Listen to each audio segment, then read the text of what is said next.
अब बात करते हैं कुछ और बेसिक्स की। अलेल फ्रीक्वेंसी और जीनोटाइप फ्रीक्वेंसी, ये दो कॉन्सेप्ट्स पॉपुलेशन जेनेटिक्स को समझने के लिए बहुत जरूरी हैं। इनको समझना एक बिल्डिंग के फाउंडेशन जैसा है। सुनने में थोड़े टेक्निकल जरूर लगते हैं, पर यकीन मानिए इन्हें समझना बहुत आसान है। हम इन्हें आसान भाषा में समझेंगे ताकि ये कॉन्सेप्ट्स आपके दिमाग में अच्छी तरह से बैठ जाएं। याद रखिए, हर ट्रेट के लिए हमारे पास दो जीन कॉपीज होती हैं। एक कॉपी हमें मां से मिलती है और दूसरी पिता से। ये जीन्स ही हमारे ट्रेट्स को डिटरमिन करते हैं। अब जीन के अलग अलग वर्जन्स को अलेल कहते हैं। ये अलेल्स ही वेरिएशंस लाते हैं। इसे समझने के लिए मान लीजिए 100 स्टूडेंट्स की क्लास में हम ईयरलोब ट्रेट को देखते हैं। कुछ स्टूडेंट्स के ईयरलोब्स फ्री एफ हैं और कुछ के अटैच्ड एफ। चूंकि हर स्टूडेंट के पास दो एलेल्स होते हैं, तो क्लास में कुल 200 एलेल्स हुए। अब अगर इन 200 एलेल्स में से 120 एलेल्स एफ हैं और बाकी 80 एफ, तो एफ एलेल की फ्रीक्वेंसी 0.6 होगी और एफ एलेल की फ्रीक्वेंसी 0.4 होगी। और बस यही है एलेल फ्रीक्वेंसी। यह बताती है कि पॉपुलेशन में एक पर्टिकुलर एलेल कितनी आम है। अब बात करते हैं जीनोटाइप फ्रीक्वेंसी की, यानी एलेल्स का कॉम्बिनेशन। ईयरलोब एग्जाम्पल में 3 पॉसिबल जीनोटाइप्स हैं, एफएफ, एफएफ और एफएफ। मान लीजिए क्लास में 30 स्टूडेंट्स एफएफ जीनोटाइप के हैं, 60 एफएफ के और 10 एफएफ के। तो एफएफ की फ्रीक्वेंसी 0.3 होगी, एफएफ की 0.6 और एफएफ की 0.1। ध्यान रहे, इन तीनों फ्रीक्वेंसीज का सम हमेशा 1 होगा। एलील और जीनोटाइप फ्रीक्वेंसीज पॉपुलेशन जेनेटिक्स की फाउंडेशन है, बिल्कुल इंग्रेडिएंट्स और डिशेस की तरह। ये फ्रीक्वेंसीज हमें पॉपुलेशन में जेनेटिक वेरिएशन को समझने में मदद करती है। अब बात करते हैं हार्डी-वाइनबर्ग लॉ की, एक ऐसी आइडियल पॉपुलेशन जहां एवोल्यूशन नहीं हो रहा।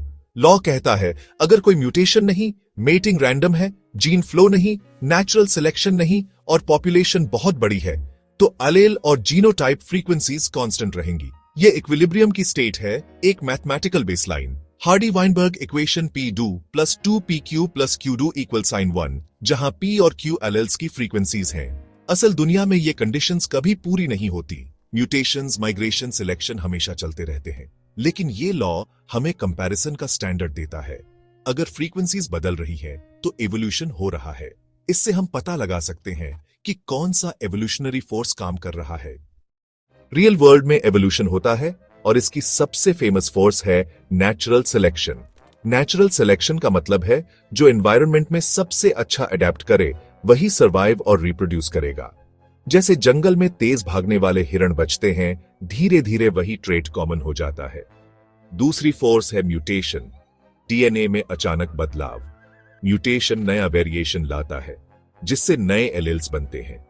बिना म्यूटेशन के सब एक जैसे होते, वेरिएशन ही नहीं होता।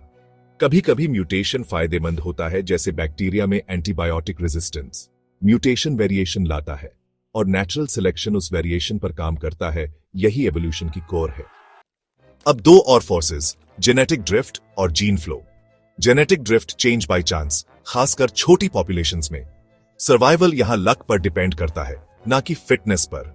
बॉटलनेक इफेक्ट, नेचुरल डिजास्टर के बाद बची पॉपुलेशन की एलेल फ्रीक्वेंसी बदल जाती है। फाउंडर इफेक्ट, कुछ इंडिविजुअल्स नई जगह जाकर पॉपुलेशन शुरू करते हैं तो रेयर एलेल्स भी कॉमन हो सकते हैं। जेनेटिक ड्रिफ्ट वेरिएशन को कम कर सकता है, कुछ एलेल्स पूरी तरह खत्म भी हो सकते हैं। जीन फ्लो, जब एक पॉपुलेशन के इंडिविजुअल्स दूसरी पॉपुलेशन में जाकर रिप्रोड्यूस करते हैं तो नए एलेल्स इंट्रोड्यूस होते हैं। जीन फ्लो पॉपुलेशंस को जेनेटिकली सिमिलर बनाता है और वेरिएशन बढ़ाता है। Mutation, natural selection, genetic drift और जीन फ्लो, ये सब मिलकर लाते हैं जेनेटिक वेरिएशन। वेरिएशन पॉपुलेशन को लचीलापन देता है, एनवायरमेंटल चेंजेस का सामना करने की ताकत। सेक्सुअल रिप्रोडक्शन वेरिएशन को शफल करता है, जिससे हर जनरेशन में नए कॉम्बिनेशंस बनते हैं। एवोल्यूशनरी फोर्सेस वेरिएशन पर काम करती है। कुछ एलेल्स की फ्रीक्वेंसी बढ़ती है, कुछ की घटती है। यही वेरिएशन पृथ्वी पर लाइफ की डाइवर्सिटी की वजह है। जब एवोल्यूशनरी फोर्सेस लंबे समय तक काम करती है तो स्पेशिएशन होता है, नई स्पीसीज बनती है। जैसे डार्विन्स फिंचेस जियोग्राफिकल बैरियर से अलग पॉपुलेशंस, अलग स्पीसीज बन गईं। यही एवोल्यूशन का अल्टीमेट रिजल्ट है। पॉपुलेशन जेनेटिक्स सिर्फ एक सब्जेक्ट नहीं, यह तो एक ऐसा लेंस है जिससे हम जीवन की जटिलताओं को देखते हैं।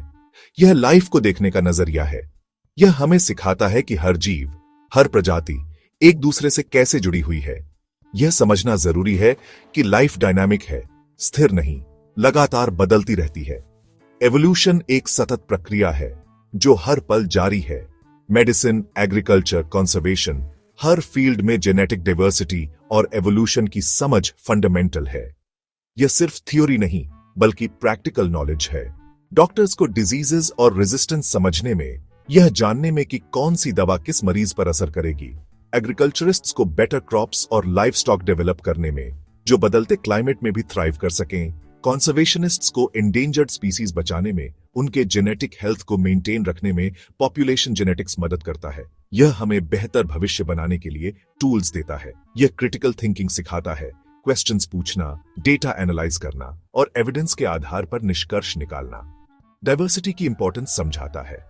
यह सिखाता है कि हर ऑर्गेनिज्म और हर इंसान यूनिक है और उस यूनिकनेस की वैल्यू है। जैसे जेनेटिक डाइवर्सिटी पॉपुलेशन को मजबूत बनाती है, उन्हें बीमारियों और एनवायरमेंटल चेंजेस से लड़ने की क्षमता देती है, वैसे ही आइडियाज और कल्चर्स की डाइवर्सिटी समाज को मजबूत बनाती है। यह इनोवेशन और क्रिएटिविटी को बढ़ावा देती है। अगली बार जब आप नेचर की डाइवर्सिटी देखें, किसी फॉरेस्ट में, किसी गार्डन में या अपने आसपास के लोगों में, याद रखिए इसके पीछे लाखों साल की एवोल्यूशन और जेनेटिक्स की कहानी है। यह एक कॉम्प्लेक्स और इंटरकनेक्टेड सिस्टम है। सीखते रहो, समझते रहो, आसान है और यह नॉलेज आपको बेहतर इंसान बनाएगा।